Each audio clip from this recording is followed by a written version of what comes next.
Goudomp TV info ci bésu altine bi yem ak ñaar fukki fan ci weeru mars atum ñaari junne ak ñaar fukk ak ñett tey nag Goudomp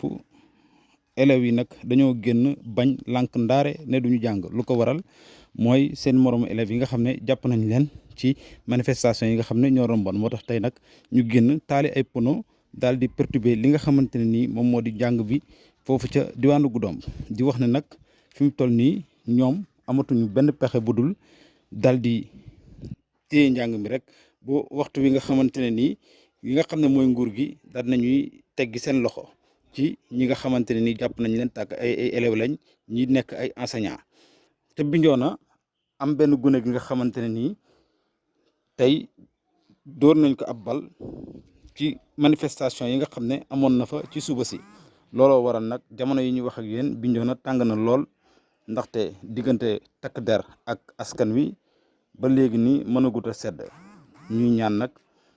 képp koo xamante ne ni rek mën nga ci dara maanaam da ngay régulateur social nga wax balaa béy di way mbuus Goudomp TV info